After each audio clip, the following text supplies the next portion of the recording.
Voilà, justement, nous sommes en face du siège de chantier du ranch de Wassadou, en l'occurrence Major Khan. Monsieur Khan, comment allez-vous? Mais ça va, alhamdulillah. Bon, chantier bi ñu fekk fii nii loo ñu mën a wax par rapport à ce ranch et aux travaux qui s'y effectuent. Par rapport à ce ranch, Ouais. c'est un ranch qui se trouve dans le village de Wassadou Dépôt Ouais. et qui occupe approximativement un périmètre de 3000 hectares. Ouais. 3000 hectares qui est décomposé en 3 parties. Il y a une partie vie, il y a une partie atelier de travail et il y a une partie champ agricole. Champ agricole. On a du matériel. Le matériel est composé du matériel de liaison, du véhicule de liaison, du matériel de transport des bennes, des citernes et du matériel agricole, matériel tracté agricole. Donc, la première partie, donc partie vie, partie atelier, et elle est constituée aussi d'une partie élevage qui est composée de 3 enclos avec un nombre approximatif de 140 bêtes. 140 bêtes. Maintenant, l'ensemble est constitué d'un atelier agriculture qui est supervisé par un technicien français au nom de M. Perrault, Claude Perrault. Il y a un atelier vétérinaire donc, qui est chargé de veiller au troupeau. Il y a un atelier mécanique qui est composé de 2 équipes mécaniques. Il y a un atelier soudure et maintenant un groupe chauffeur qui est commandé par M. Suleiman Diallo. Donc les 2 ateliers mécaniques, l'un est sous les ordres de M. Siley Faye et le deuxième est sous les ordres de M. Ousmane Diop. Et maintenant on a un technicien aussi, un technicien ouvrier spécialisé qui s'appelle Moïse Camara, donc qui est chargé de tous les travaux et en durée, donc avec la société elle-même. Donc là où on devait commencer, donc c'est la société Hayat, Gilbert Hayat, dont le père est propriétaire pratiquement du village, qui a installé le village avec le premier culture de Cisal. Bon, quand il a terminé, il est parti. Et maintenant, ses enfants ayant grandi, ayant reconnu, ont trouvé qu'il était nécessaire de revenir pour reprendre le travail que faisait le papa. Voilà, maintenant justement, dans ce travail-là, vous n'avez pas rencontré de difficultés?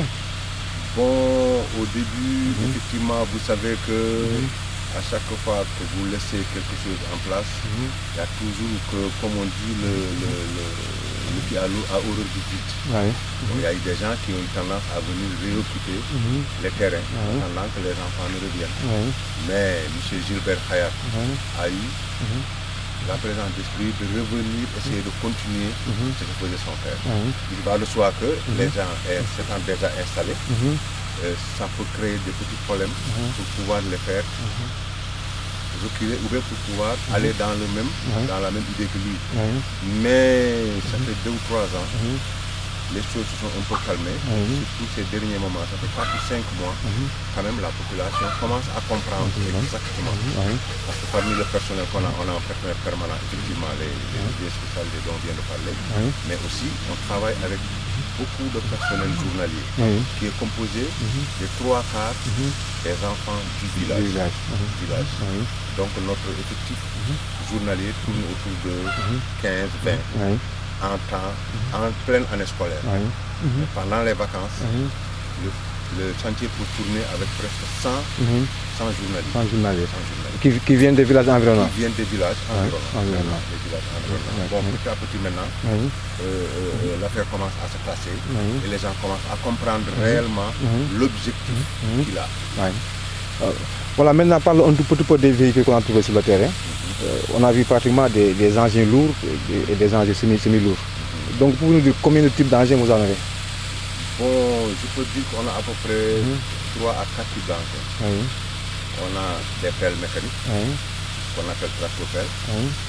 On a un bulldozer. On a une pelle de chargement. On a maintenant une landine qui nous permet de faire tous les travaux de soulèvement.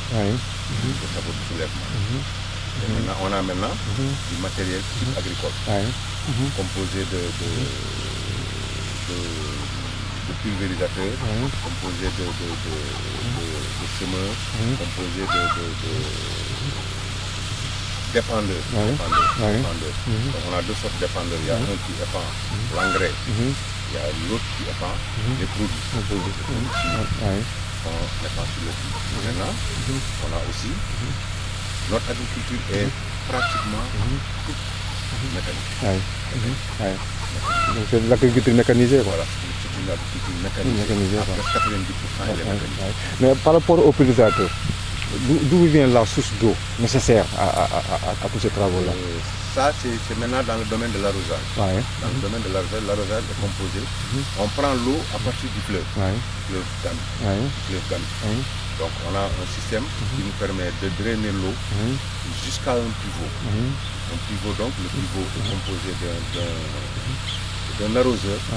L'arroseur a des épandeurs. Les épandeurs sous forme de colonnes de douche qui viennent maintenant arroser toute la surface. Qui est environ combien? À peu près, il y a une quarantaine d'arroseurs qui sont suspendus sur la barre. Et la barre fait une rotation autour d'elle-même. Donc une rotation de 360 degrés. À peu près à 16 heures, 12 heures, à 24 heures, elle arrose 5 hectares. 5 hectares. Et en ce qui concerne maintenant, la partie technique du travail, est-ce que tous les techniciens sont qualifiés pour mener à bien le travail couteau? Tous les techniciens qualifiés, ce serait peut-être un peu trop dire.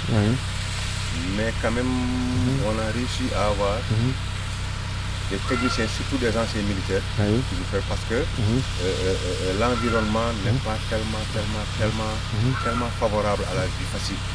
Donc on a pu quand même avoir des techniciens diplômés qui sont pratiquement du génie militaire. Des anciens du génie militaire qui nous permettent maintenant, qui sont dans les différents ateliers.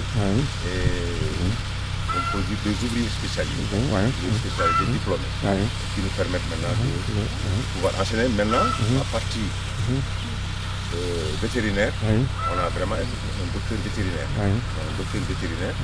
Et maintenant qui est chargé de suivre le bétail. Et en ce qui concerne maintenant l'alimentation du bétail, comme on avait dit, vous en avez les enclos, il y en a en pagaille, j'ai vu les bœufs, des trucs comme ça. Mais maintenant, comment vous faites pour faire nourrir tous ces animaux-là? Pour l'alimentation du bétail, jusqu'au moment où je vous parle encore, on est sur la phase achat foin et achat mil. Donc c'est-à-dire qu'on achète le mil dans le marché local et on le met au moulin, ce qui nous permet de le casser à petite surface pour pouvoir alimenter les animaux. Mais dans la durée, le pivot dont je viens de parler à Roger, 5 hectares, ont été emblavés uniquement dans le sens de trouver la fourrage nécessaire pour l'alimentation du bétail. Parce que l'objectif de l'achat du bétail, c'est pour pouvoir faire une... comment dire, pour pouvoir faire de la reproduction, et de l'embouche bovine. Donc on tend vers ça. On tend vers l'embouche bovine et essayer de voir comment pouvoir faire le croisement entre les animaux du nord, les sahéliens, les mauritaniens, et les animaux qui sont au sud. Donc les lamas. Essayer maintenant de sortir un élément de ces trois éléments. Donc on peut dire que vous vous apprêtez à aller vers l'abattage parce que vers l'abattage. Vers l'abattage quoi. Donc M. Kane, nous vous remercions quoi. Mais c'est à nous de vous remercier parce que vraiment vous nous avez donné une possibilité par rapport à toutes ces informations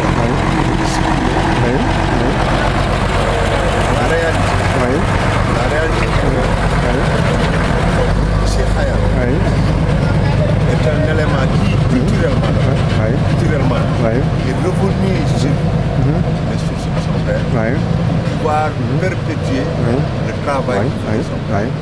Et dans ce cadre, il nous a demandé de tout faire, même s'il le faut faire une formation, mais d'essayer d'utiliser le maximum possible les gens qui sont et du village et de l'environnement du village.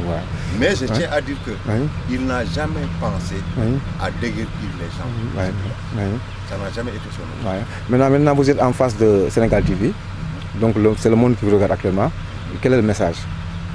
Le message d'abord que je lance, c'est par rapport à l'idée qu'a eu cette télévision pour pouvoir aller là où personne n'est allé. Et pour nous permettre de sortir le vrai développement du Sénégal. Parce que cette télévision a pris cette initiative, et a entendu l'information, ils ont au moins eux pensé à aller à la source, prendre la bonne information. Et j'espère que le but recherché, va nous permettre de pouvoir encore étendre de plus, parce que c'était vraiment de fausses informations. Mais j'espère que avec la volonté, avec le professionnalisme que cette télévision nous a montré, notre collaboration ne s'arrêtera pas. Ok, M. Kane, nous vous remercions. Merci. Ok.